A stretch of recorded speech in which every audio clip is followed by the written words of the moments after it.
Welcome back, still on Health Matters. Like I said, we're looking at female genital steaming. With me on set is our very distinguished daughter, Dr. Deborah Adesuwa in Mafidon. She's a principal medical officer, general practitioner, family medicine department, Central Hospital, Benin City. Good to have you on set with us. Thank you for having me. You're looking so amazing. Thank you, you too. All right, so we'll be hearing of the word female genital steaming. What does it mean and how is it done? Okay, so female genital steaming, also known as pelvic steaming. Okay. And so people also call it yoni steaming. Okay. Okay, it's a practice in which a female is made to sit on a basin, okay, filled with hot boiling water and infused with some herbs. So what happens here is that the steam from this basin, it rises up and is in contact with the pelvic area. That's the external genitalia. Okay. And so we hear a lot of stories that it's very good and vital for pelvic, vaginal, and reproductive health.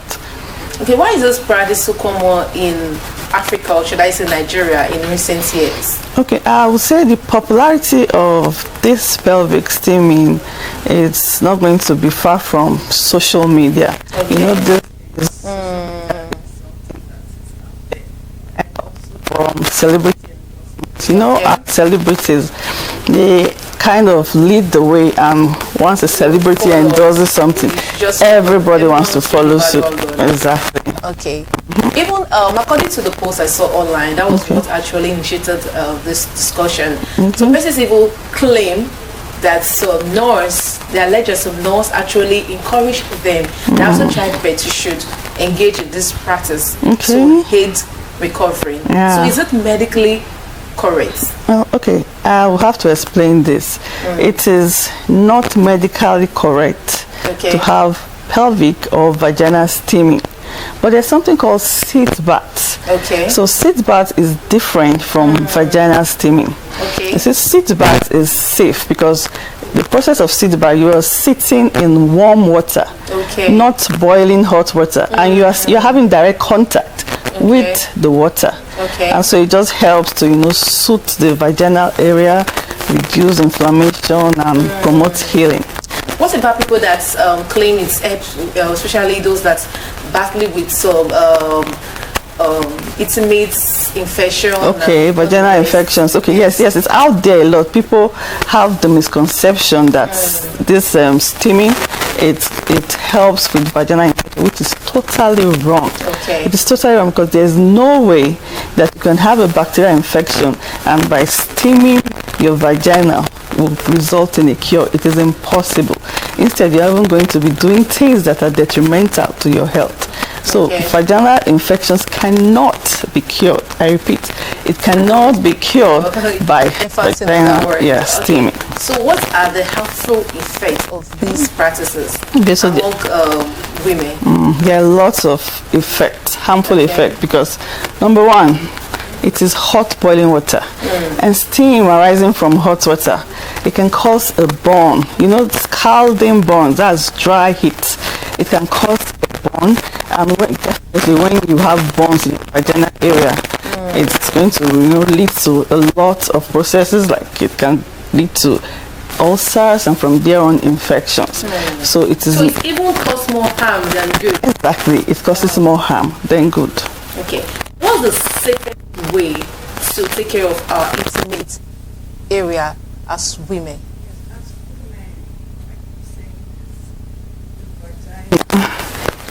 In fact, it's a self-cleaning organ. You see, those are our regular... It cleans itself by itself. Yes, it cleans itself. Those are our regular secretions. It's something that, help clean the vagina on a daily basis. So the vagina has its own normal flora. So there's a bacteria called the lactobacillus. and that bacteria has a way of regulating the pH of the vagina. Okay. So that's why the pH of the vagina is actually acidic.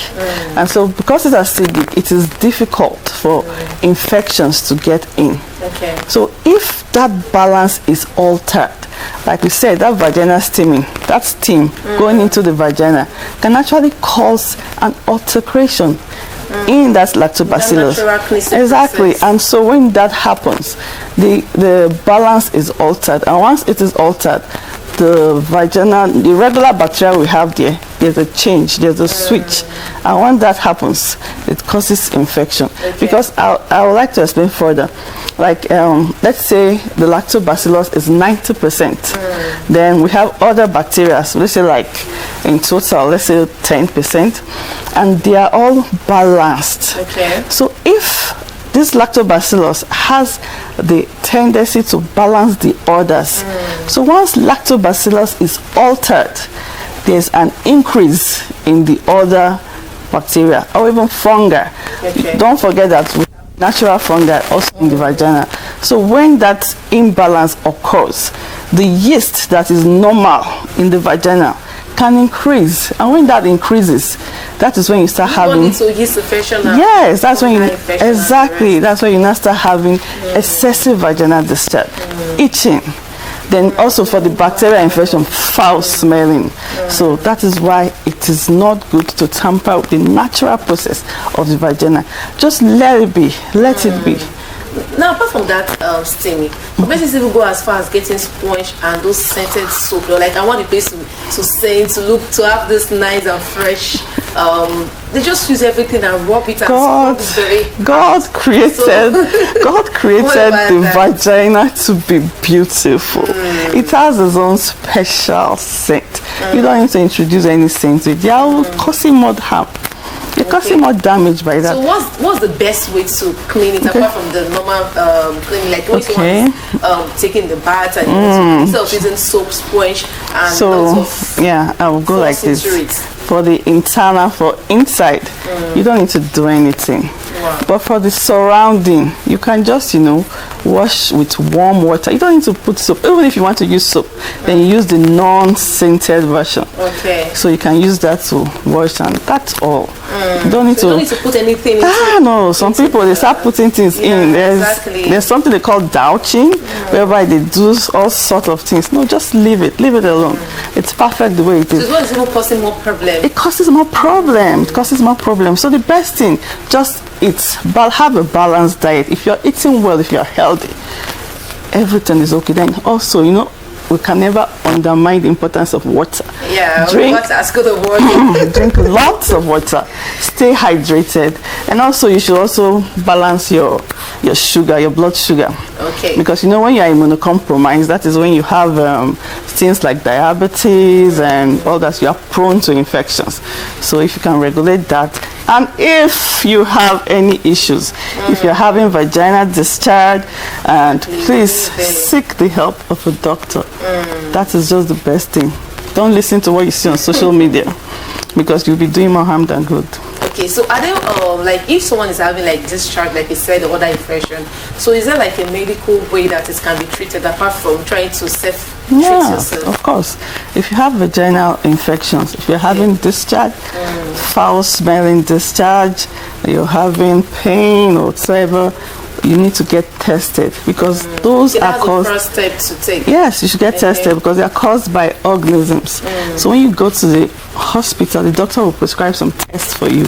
You carry them out, they'll know what exactly is wrong with you, and know the antibiotics that will be susceptible to treat those infections. What about those people that just when they have this discharge and everything, just go over the counter to get drugs? And that is so wrong. This cure, my friend actually went for the same symptoms. So that's the thing. There are different symptoms. That she used for hers. That is not proper, because you can have a vaginal infection and your friend can have a vaginal infection, but there are two different organisms causing it. Even though you might have a yeast infection and the other one might have a bacterial infection.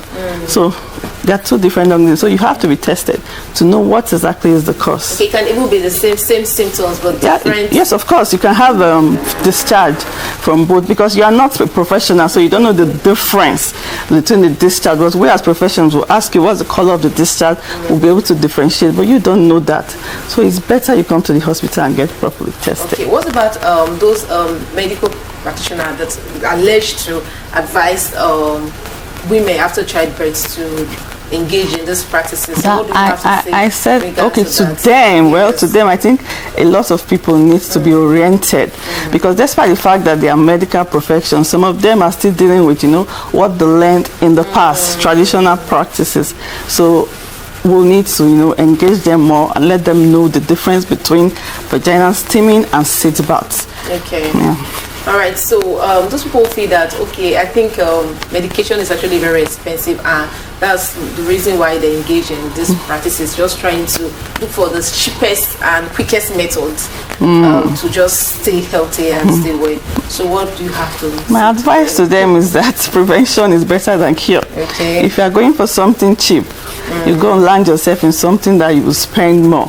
So it's better you treat before it becomes complicated.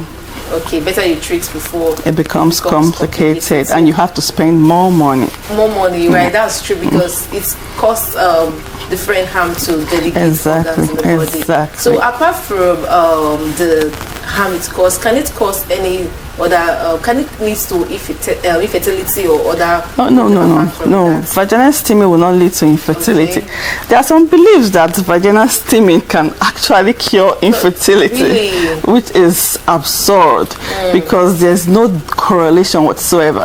Because infertility is caused by some factors like lack of ovulation or absence of ovulation, or sperm cells that are not actively motile.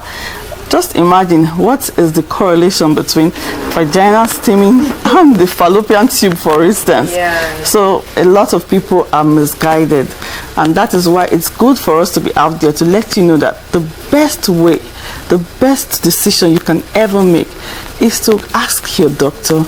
Anything you see on social media, don't just follow because everybody is following the trend. Simply approach your doctor and ask your doctor, is this practice safe for me? And if it's not safe, you desist from it. All right, about those who now use this AI research tools to try to diagnose themselves and oh, my doctor said this, let me go to check. That is something that is rampant. Yes, it is very, very rampant. So it's rampant. I'm not saying play, even society and even medical practitioners, what can they really play to educate and even reorientate these people about the danger of these practices? That's where you and I come in. Yeah. So we're in the social media space, we are in the public space, and we're letting people know that not everything you see on the internet space is ideal. It's good to ask questions, it's good to be inquisitive, but you have to be guided. You have to be guided when you're making such decisions. Especially we wanted to talk about the AI tools they use for research. Exactly. I wanted to hear about that. Yes, for AI tools, of course, we know AI is advanced. Yes, they seem to have everything. But even with AI, if you notice when you're searching things on AI, it tells you that please consult your doctor. Don't this is not conclusive, because we are the ones as medical practitioners that can distinguish between what is and what is not. The AI will not put it to you that way. So it's always best, and in fact, we should be your point of call at all the time. Okay, for those who have actually the process of actually damage some intimate or organ in their body, so what can be done? Okay, what should they do? Probably they're just seeing this program and I've done this before, and probably that's the reason why it's even becoming a lot of people now have frequent infections. So all you need to do is just come to the hospital and let's diagnose you. Because you cannot get cure out there. You cannot get cure from vaginal steaming. It even make it, for example, now you have a vaginal infection and you go and say, you want vaginal steaming. And you know that bacteria, all these organisms, they thrive when the environment is moist and warm. So you are giving them a tool so that they can just be flourishing. They'll be getting bigger. They'll be flourishing.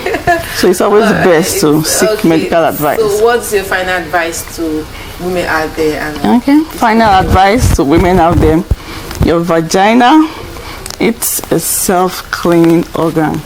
do not tamper with it. If you have signs and symptoms like vaginal discharge, please come and see. Not just vaginal discharge. Vaginal discharge is normal. It's when it becomes smelly, foul smelling, and excessive. You know that it's time to call your doctor. Okay. So that's it.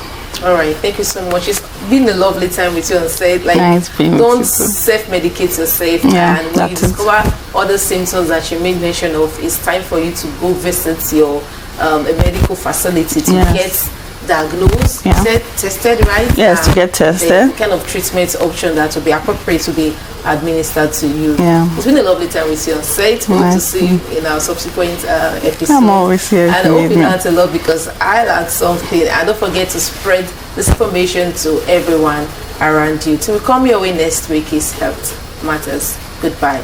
Bye.